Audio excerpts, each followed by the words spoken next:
Hello everyone, welcome to Code with IG, and today we are going to be talking about different type of error in Elixir, error handling and debugging skills in order to help us have more productive code in production, especially for us to not just have more productive code in production, but for us to be productive while writing our Elixir code. Error is something that as a developer you cannot run from, and the more you solve an error or the more you solve a bug, the easier and the more you grow because you're able to understand why it happens. And in the future, when you see such a thing happening again, you're able to detect what is going to happen or how to go about it.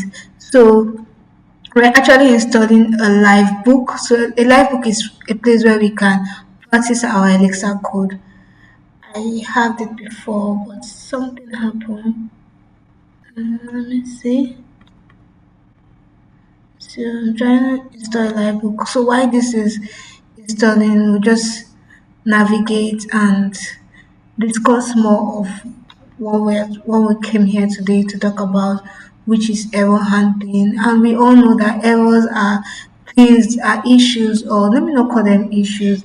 Error are bugs. They're actually bugs, but sometimes they are not just bugs. They are what can happen to in order to stop your code from running the right way it's actually meant to run. So if for instance maybe you are writing a syntax code and you forgot to put only one column instead of putting it in a double string and you use only one string, that can cause an error and you'll be able to be like, what's going on, my code is not running anymore, and you will know that it's because of that error of omission that you did over there that's causing different problem in your code. And if you're not careful you might go and actually delete so many of your code and it might just be one line of code giving you problem.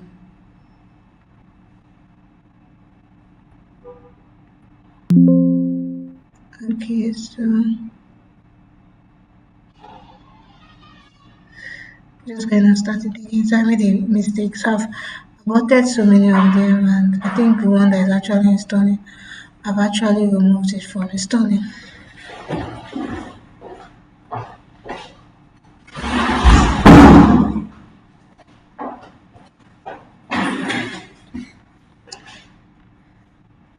So in Elixir now, we have errors such as, so let's go to, so we have a documentation. So when you want to learn more about errors, you can come to this Elixir documentation. So we have errors. So errors are exceptions. So we know them as exceptions are used when errors or exception are used when exceptional things happen in the code. A simple code can be retrieved by trying to add a number to an atom. So instance, maybe your code is looking for an atom and you did atom plus one. This is an arithmetic error because atom is not supposed to be added with arithmetic. Like you're adding atom and you're adding number, so it's a bad argument in arithmetic, and you'll be able to see this error. But if you don't understand what the error is saying, you might not be able to grab, oh, why I'm having this exception. So we have various exceptions, and this is just how to handle them. So I'm just going to say exceptions in Elixir. I'll drop the link to this documentation, to this Elixir documentation, so you can know more. A function for dealing with throw, catch, exit, and exceptions. So the various type of exceptions. Yeah, so these are the exceptions we have. We talked about, so we have argument error. An exception is when an argument to a function is invalid. So if an argument to a function is invalid, for instance, let's say your function is expecting two arity or two arguments and you pass one, you're going to be seeing argument error. So most of the error that occurs mostly is argument error, arithmetic error. You can see bad function. So yeah, function also happen. This function clause error.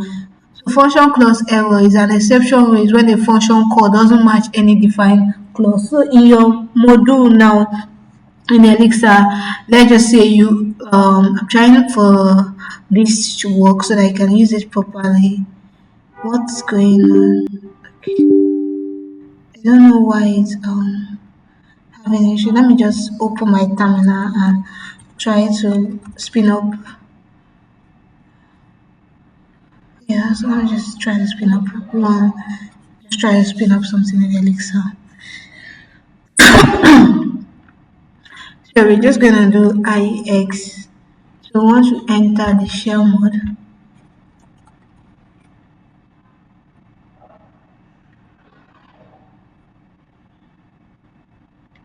okay. I think everything today is like loading. I don't know why it's taking time for so many things to load. But while we are waiting for so many things on the background to load, let's continue about discussing about the various types of exceptions we have. So we have function clause exception. An exception is when a function call does not match any defined clause. So I was explaining here that you might have a function is supposed to have three things: the module name, that's where it's being placed; the function name, what type of the name of the function, what did you name the function; arity or argument, how many arguments are you expecting the function to have. So let's say for instance you have dev ijoma under dev name, under module of name, and you did name dot ijoma, and you, instead of putting no arity and you put an arity of ij, it's going to try a function exception clause, because it might see that function but it's not seeing that arity you are giving it is not making it to see that function, so it's going to try and accept a function clause error. Or maybe you are trying to call a function and the function does not exist in your module, that's also going to throw an arity and a error to your screen, and you be like, what's going on? And we have bad boolean. So bad boolean is, for instance, let's say your code is expecting a boolean, the result being a boolean, and you're passing a string. Like, why will you be passing a string, or the way you wrote your function, you're thinking it's expecting a string, but it's expecting a boolean, so it's going to call that. And we have bad map error. So the name is so easy that most time when you see arithmetic error, just know, oh, it deals with calculation. Arity, oh, this deals with argument. Boolean, something like I didn't call something where in a boolean function in that module. And Elixir is so cool that sometimes it gives you the line of the error where it's coming from, so you can trace that line. And most times it's sweet whenever you're writing a large code and you're writing a lot of code, please use inspection, use io.inspect to, especially to do a step-by-step exception. So whenever you see an error, you're able to trace which part was working. So so we're going to see into this tax API. So we're just going to do this. Okay, so just see what I'm going to do now.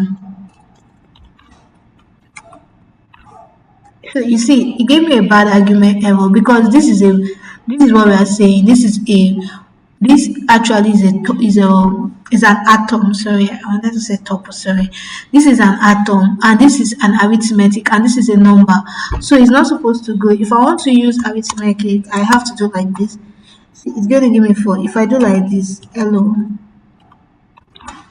close.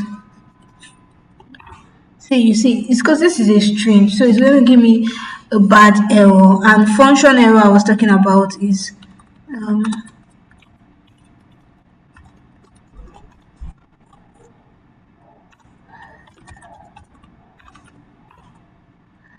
I'm sorry, I'm supposed to do.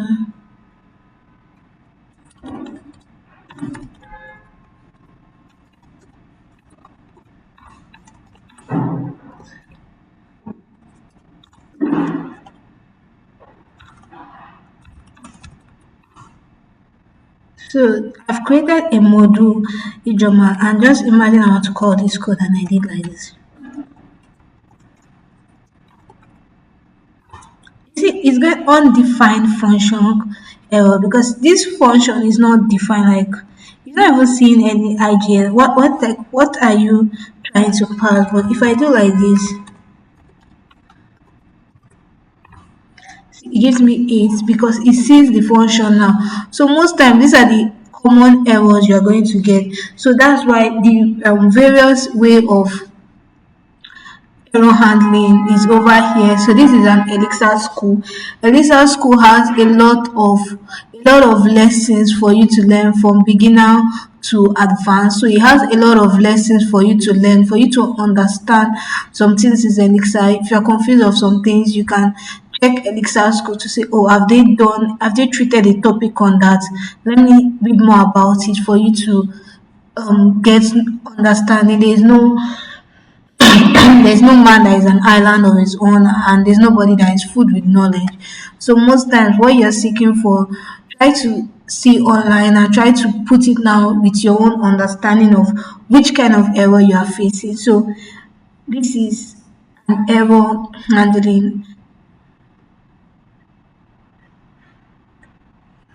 So when you are doing a function, you can put it that if it's okay, it should return the result. If there's an error, it should return the error and the reason. So you're able to see, oh, why is there an error in my code? Especially if you are writing function to API, or you are writing a database function. Is very, very interesting, and it's very, very wonderful if you can do a two tuple where one tuple is a tuple of, or sorry, I'm saying tuple. This is a tuple. We can say, yeah, a two tuple. One tuple is a tuple of okay and result, and the other one have an atom of error and the reason. So you're able to understand what happened.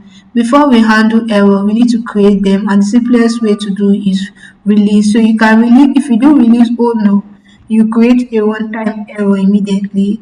So you can raise error. You can try this, rescue this. So if there's an error, to go to the rescue and you're able to understand, oh, this is the reason why my code is failing.